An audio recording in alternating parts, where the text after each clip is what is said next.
Hey, welcome back to Main Street.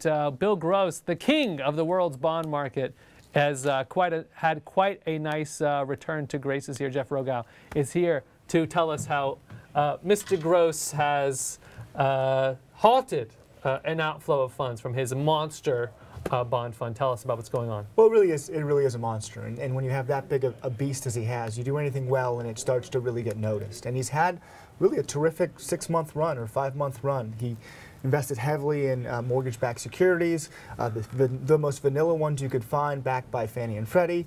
And he went into the bond market, the treasury market, at the 7- and 10-year part of the curve at exactly the right time. Right now, I think that the numbers show that almost 87% of his portfolio is in those MBS and Treasury securities. Yeah, so I mean, he's almost 90% of his money is in 2 places. Right. And that the MBS part is the most interesting. He went from about 35% to more than half of his holdings are in MBS, which, if you were sitting around here in 2008 and 2009 and said people were making money in these things that were considered so toxic, I mean, they debated about changing the name of these things because people were so worried about it. And here he is. There's a photo of Bill Gross. I have no idea where that's from. It's probably 12 years ago. Long before he could have foreseen what happened in 2008. But do you think that he's learned anything here? Because as I seem to recall, he made a pretty bad bet going into the end of last year that cost him dearly, and that's why he had these outflows of funds. Tell us about that. Yeah, I mean, he was very much, he was probably a little ahead of the curve. He was expecting all these issues we've seen in Europe this year to start sort of coming to the forefront last year. And so he got very safe, he got in a bunch of investments, and he got wrong. Right. And we see this from time to time with investment management. Bill Miller had a 14- and 15-year run that completely fell on its face, and Bill, 2 or 3 years later, is now out of the game. This was not going to happen with Gross. I mean, Gross sort of doubled back down. He is not in that sort of end of his career, and he's gotten right. He's had a great year, and he was, he's beating 90% of the managers out there. But isn't he the market? I mean, the size of the fund. Yeah. Aren't the choices he makes, particularly in mortgage-backed and Treasury security, I mean, these are huge markets, but he's so large that in some ways he creates his own reality at this point.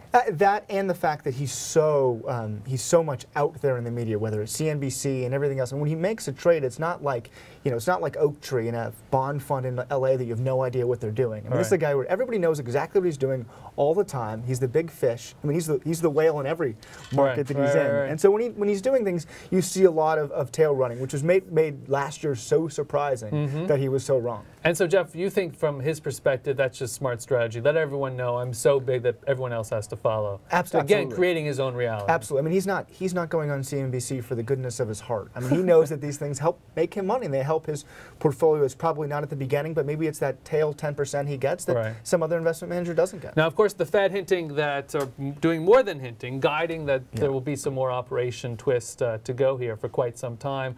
We see the 10-year Treasury, the benchmark yield at around 1.6%, which again is so supremely low. We've gotten used to it, but historically it's so low. I mean, it's at record lows. And the thing that was amazing is when we got to 2% last year, it was like, oh, it's never going to get below 2, and then it goes to 1.8, and so it's never going to get below 1.75. And now we're at the sort you're hearing we're never going to get below 1.5, but if there's QE3, if there's these other measures, not only could we be there, but Gross will be even more right in his holdings. I mean, right now he's positioned for QE3. He's positioned for more bond buying. If that comes through, he's going to have an even better year than he's already having.